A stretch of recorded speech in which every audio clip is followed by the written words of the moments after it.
Muy buenos días. El día de hoy vamos a ver cómo construir unas tablas de frecuencia, cómo generar un gráfico histograma con su polígono de frecuencia y con sus respectivas indicadores de variabilidad. ¿Listo? Mi nombre es Oscar Morales Espinosa, yo pertenezco a la Fundación Universitaria Unipanamericana. Bueno, entonces primero que todo tenemos un caso en particular de una base que nos enviaron directamente en la oficina donde yo trabajo, donde nos piden hacer un análisis de un indicador llamado duración por segundos. Este indicador consta no, es el total de segundos consumido por cada llamada en el mes de un cliente en especial. Entonces ellos nos piden que por favor a través de un análisis estadístico podamos mostrarles el comportamiento de este indicador, ¿cierto? Como es una muestra bastante grande, en este caso estamos hablando de más de 500 datos, 910 datos, pues vamos a recurrir a lo que es la tabla de frecuencia, ¿listo? Entonces para construir la tabla de frecuencia, primero que todo pues tenemos que averiguar estos datos, ¿cierto? El primero es el tamaño total de la muestra. Ya supimos que la muestra es de 510 registros, ¿cierto? Hacemos un contar con el Excel para poder determinar que la muestra es de 900 de registros. Todo lo que vamos a hacer lo vamos a hacer a través del Excel, pues para aprovechar esta herramienta, ya que es bastante benéfica para el cálculo y para poder mostrar los datos. ¿Listo? Ahora vamos a hallar el valor máximo, si lo hallamos a través de una función llamada max, donde también le damos max, seleccionamos los datos y tenemos el valor máximo. Quiere decir que la llamada que más tiempo duró 439 segundos. Luego vamos a buscar la llamada que menos tiempo duró, que sería el valor mínimo de nuestros datos. Y tenemos que la llamada que menos duró es de 30 segundos. Listo, ya tenemos la muestra, el valor máximo, el valor mínimo. Ahora vamos a hallar el rango. El rango es fácil de hallarlo, solamente cogemos el valor máximo y le restamos el valor mínimo. Quiere decir que nuestro rango de datos en segundos va entre los 30 y los 439 segundos, es de 409 segundos. ¿Listo? Ahora vamos a hallar las clases. Necesitamos saber cuántas clases necesitamos para poder organizar nuestra información. Utilizamos la fórmula Strutger, que es 1 más 3.33 por el logaritmo natural de la muestra.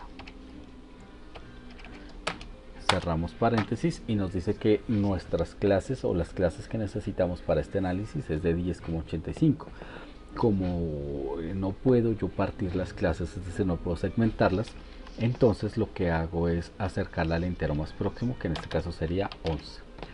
Ahora vamos a hallar la amplitud de esas clases, de ese rango de clases que tenemos. La amplitud es muy fácil hallarla, solamente tomamos el rango, en este caso que es 409, y lo dividimos entre las clases que vamos a hacer, pero entonces las clases ya en entero. Tenemos que nuestro rango es de 37,18.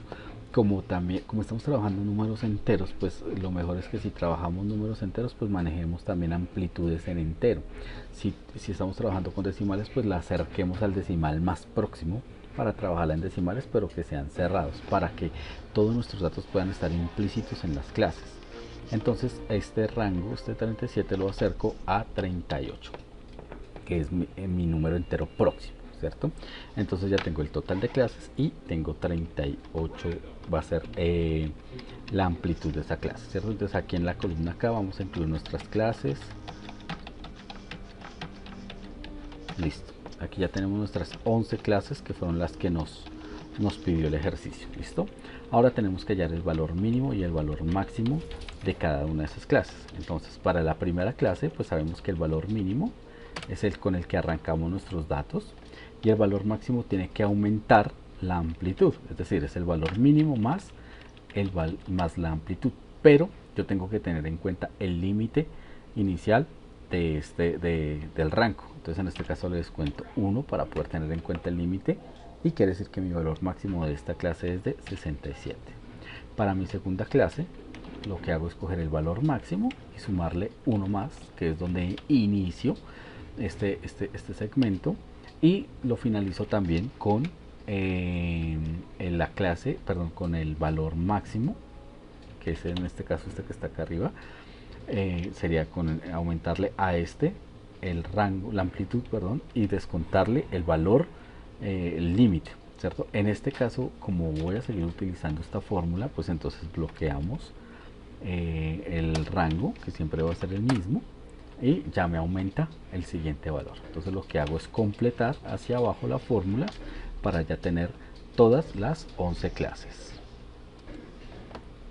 Bueno, entonces ahora lo que tenemos que hallar es la marca de clase. La marca de clase la hallamos sumando el valor máximo más el valor mínimo, y todo esto lo dividimos entre 2 para poder hallar el rango de clase. Copiamos hacia abajo la marca de clase, perdón, y tenemos la marca de clase de cada una de nuestras clases. Luego vamos a hallar la frecuencia absoluta simple. La frecuencia absoluta simple la hallamos a través de una fórmula que se llama frecuencia, ¿cierto? Entonces seleccionamos donde va a quedar nuestro dato, decimos frecuencia, nos pide primero los datos que son estos, los bloqueamos, luego nos pide los grupos, que en este caso serían nuestras clases, que son estos, el valor máximo de cada clase. Cerramos paréntesis y lo que hacemos es, antes de darle enter a la fórmula, oprimimos control shift enter y ya tenemos nuestro valor, nuestra frecuencia absoluta simple. Ahora calculamos la frecuencia absoluta acumulada, y es solamente hacer una suma de cada uno de los valores. ¿Listo? Al final tenemos 910 registros, quiere decir que si yo sumo mis frecuencias simples también me da 910. Ahora vamos a calcular la frecuencia relativa. La frecuencia relativa es coger cada frecuencia simple de cada clase y dividirlo entre el valor total de registros, que en este caso, o entre el valor total de la muestra, que en este caso son 910. Y este valor se puede representar en porcentaje, como lo vemos en este caso. Si yo sumo todos estos porcentajes, me tiene que dar al final el 100%. No necesariamente es exacto, pero tiene que ser muy aproximado. También puedo obtener mis frecuencias relativas acumuladas. Así como obtuvimos las frecuencias absolutas acumuladas, obtenemos las frecuencias relativas y tenemos un 100%, que es el mismo valor que tenemos acá. Bueno, adicionalmente, pues por temas de estética, yo siempre le pongo un nombre a la clase, pues para saber cuando yo esté graficando de dónde hasta dónde va la clase y tenerlo como un nombre estándar. ¿Listo? Ahora vamos a construir nuestro gráfico, nuestro histograma, ¿cierto? Entonces, inicialmente lo que hacemos es empezar con un gráfico de barras. Este gráfico de barras, nosotros tenemos que agregarle los datos que necesitamos. Seleccionar datos, agregamos la primera serie, y la primera serie se va a llamar histograma. Listo.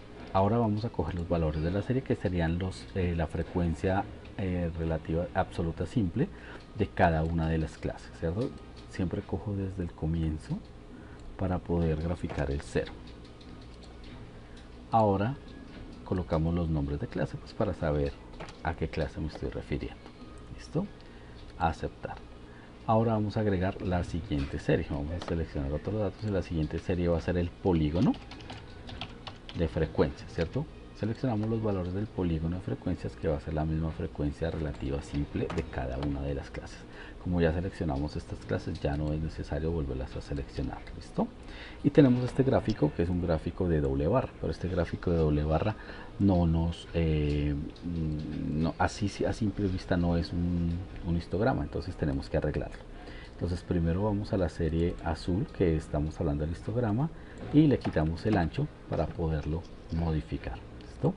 Ahora, la siguiente serie, esta serie, para que se convierta en polígono, tenemos que transformarla a las líneas, a que sea una línea. Entonces vamos a hacer un cambio, vamos a cambiar este tipo de gráfico, y a este, que es el polígono, vamos a decirle que se convierta en líneas para que se vea tipo polígono, ¿cierto? Aceptar. Y aquí ya tenemos, ya se empieza a ver como un polígono. Bueno, a este rango creo que me faltó colocarle que empiece desde el 0 para que pueda graficar el 0. Editar, perdón, aquí en polígono modificar y vamos a, no sé, está desde el 0, desde acá, a aceptar. Y lo mismo en mi histograma, modificar los valores de la serie desde el 0, aceptar, aceptar. Entonces yo aquí tengo la clase 0 y frecuencia 0. Aquí ya empieza a graficar desde el 0. Entonces para que esto se empiece ya a notar como histograma, entonces lo que hacemos es cambiarle ya el diseño. A esto le vamos a dar un formato diferente. Vamos a pedirle que el contorno se visualice un poquitico más. Vamos a cambiarle de pronto el color para que quede más visualizado, ¿cierto? Y todo gráfico estadístico pues tiene que tener un nombre tanto de las series como de las bases. Entonces a este le podemos añadir lo que son títulos del eje, le podemos añadir un título de gráfico y le podemos añadir la leyenda para saber de qué gráficos nos estamos refiriendo. Bueno, aquí como podemos ver, entonces ya le coloqué el nombre al rango X, que son las clases o rangos. Aquí podemos ver que están graficados cada una de las clases que realizamos. Le coloqué un nombre al gráfico pues para que nuestro cliente sepa que es el histograma de la frecuencia de la duración en segundos de las llamadas. Y aquí va la frecuencia absoluta. Y adicionalmente le coloqué cada variable a lo que corresponda. ¿Listo?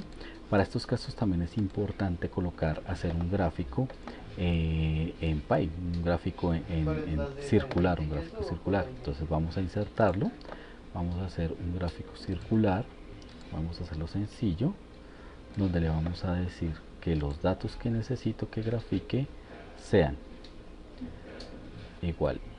Aquí podemos graficar el porcentaje o la frecuencia relativa, entonces lo puedo hacer de las dos formas y vamos a colocar en los valores de la serie estos valores.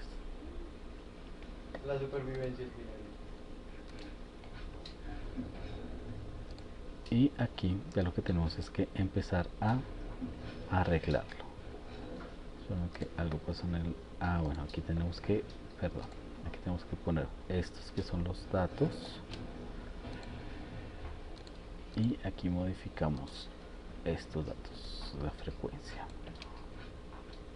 y la serie es la frecuencia. Listo. Entonces este gráfico lo vamos a arreglar pues para que también tenga sus títulos y para que también tenga toda la relación. Bueno, aquí ya podemos ver nuestro gráfico circular. También tenemos que ponerle el nombre pues para que nuestro cliente sepa a qué nos estamos refiriendo. En este caso son el porcentaje de participación porcentual, la participación porcentual de las clases de duración en segundos. Entonces todos estos gráficos son muy dicientes visualmente para nuestro cliente. Él puede deducir que el rango de llamadas entre 68 y 105 segundos son las que generan mayor peso. El 22% de las llamadas se demora entre ese rango. Los que menos se demoran están entre 372 y 409 segundos, 410 y 447 segundos. Esto es algo muy visual que el cliente puede utilizar pues para sus respectivas tomas de decisiones. El histograma de frecuencias de igual forma lo puede ver de una forma en barras y puede ver el polígono de frecuencias, que es lo que me determina a mí de qué forma se están comportando esas clases. ¿Listo? Y los valores numéricos. Adicionalmente tenemos unos indicadores que son las medidas de variación que utilizamos pues para poder hacer un análisis más efectivo, ¿cierto? En este caso tenemos la media, la mediana, la moda, la desviación estándar, la varianza y el coeficiente de variación, ¿cierto? Entonces la media es el promedio de los datos que tenemos. Entonces es calcular el promedio de todos los datos que tenemos.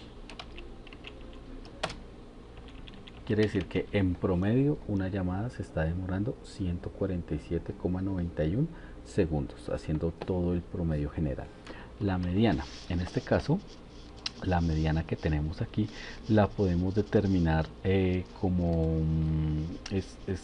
en este caso es una medida de dispersión, y lo que hace la mediana es indicarnos a nosotros el valor medio cuando un conjunto de datos se ordena de mayor a menor, es decir, es como ese valor central que obtenemos de todos los datos. Entonces yo lo calculo aquí como la mediana Excel nos permite tener todas estas funciones para evitarnos hacerlas manualmente. Y mi valor central entre todo ese conjunto de datos es de 121, ¿cierto? Ahora vamos a calcular la moda. La moda se refiere a el valor que más se repite, ¿cierto? También tenemos esta función aquí en los valores y yo puedo decir que la moda de todos los valores es 102. Quiere decir que 102 es el valor que más se repite. Si yo vengo y miro ese valor de 102, ¿en cuál de los ítems se encuentra en la clase número 2, que es la que más peso tiene. Entonces es bastante coherente ese dato. Luego podemos calcular la desviación estándar, que lo calcularíamos de esta forma: la desviación estándar de los datos. Aquí los tenemos una desviación de 91.05, ¿cierto? Esa desviación estándar, esta desviación estándar pues nos indica el tipo de desviación general que tienen los datos, ¿cierto? Ahora vamos a calcular la varianza. La varianza también la tenemos en una función del Excel. Esta función del Excel, todas estas funciones son bastante dicientes, porque solamente le das las primeras variación, le damos esta variación estándar y seleccionamos los datos y ellos nos confirman que tiene una variación de 8290 y el coeficiente de variación, que es la última medición que vamos a hacer, esa la tomamos de dividir la desviación estándar, perdón, dividimos el promedio sobre la desviación estándar. Dividimos el promedio, que en este caso sería la media, sobre la desviación estándar y tenemos un 1.62. ¿Listo?